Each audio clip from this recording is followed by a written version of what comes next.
O governo brasileiro vinha relutando em subir o tom contra a ditadura venezuelana. Hoje, o presidente Lula respondeu assim à pergunta sobre a anunciada vitória de Nicolás Maduro sob forte suspeita de fraude. Até agora ninguém disse quem ganhou. Quem não gosta do Maduro diz. Então o senhor não reconhece que o Maduro seja o presidente eleito do... Ainda não.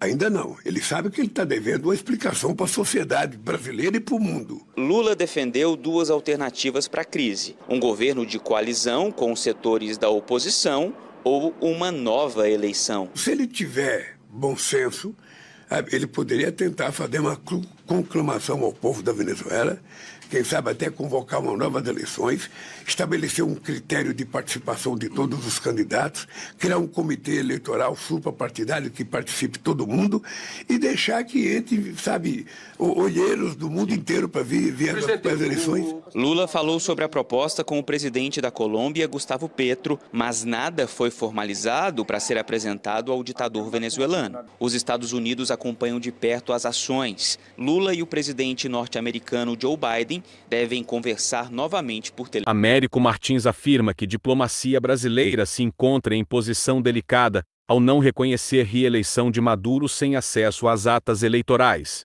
A diplomacia brasileira encontra-se em uma situação delicada em relação às recentes eleições na Venezuela, segundo a análise de Américo Martins, correspondente sênior da CNN. Para ele, o Brasil está entrando em um beco sem saída diplomático ao não reconhecer a reeleição de Nicolás Maduro, sem ter acesso às atas eleitorais.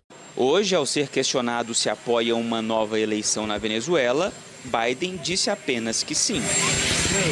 Mais tarde, a Casa Branca emitiu uma nota dizendo que houve um mal-entendido e que Biden, na verdade, se referia ao absurdo de Maduro até agora não provar que houve uma eleição limpa na Venezuela. Numa audiência no Senado, o assessor especial da presidência disse que a diplomacia brasileira vem mantendo contato com a oposição da Venezuela. A ideia de novas eleições não agrada nem Maduro, nem a líder da oposição, Maria Corina Machado.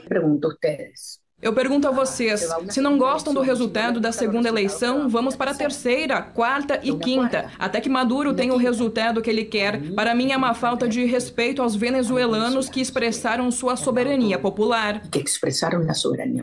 Política, economia, esportes, pop, viagem e gastronomia. Pesquisar na CNN Brasil. Buscar. Análise. Diplomacia brasileira está entrando em beco sem saída sobre Venezuela. Américo Martins afirma que diplomacia brasileira se encontra em posição delicada ao não reconhecer reeleição de Maduro, sem acesso às atas eleitorais. Da CNN, 24 de agosto de 2024 às 11h44. Américo Martins, diplomacia brasileira está em beco sem saída sobre Venezuela. Agora CNN. Compartilhar matéria. Facebook, Twitter, LinkedIn, WhatsApp. Copiar link. Ouvir notícia. 0. A diplomacia brasileira encontra-se em uma situação delicada em relação às recentes eleições na Venezuela, segundo a análise de Américo Martins, correspondente sênior da CNN. Para ele, o Brasil está entrando em um beco sem saída diplomático ao não reconhecer a reeleição de Nicolás Maduro, sem ter acesso às atas eleitorais.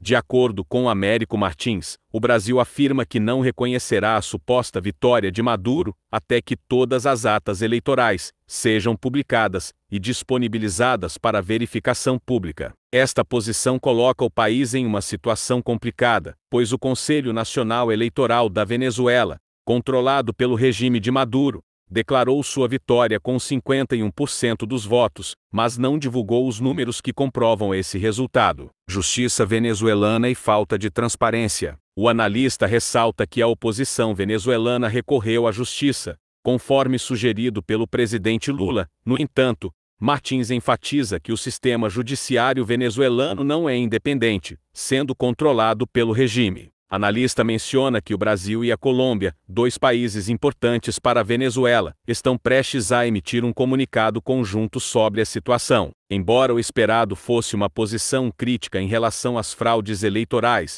Martins sugere que, devido ao desejo de manter o diálogo com Caracas, é provável que adotem uma abordagem mais branda. Esta situação contrasta com a posição de outros países, como Estados Unidos, Argentina, Uruguai e Chile, que criticaram duramente as fraudes e o governo Maduro. Martins conclui que o Brasil se encontra em uma posição complicada, tentando equilibrar a manutenção do diálogo com a necessidade de pressionar o regime venezuelano a admitir as irregularidades no processo eleitoral.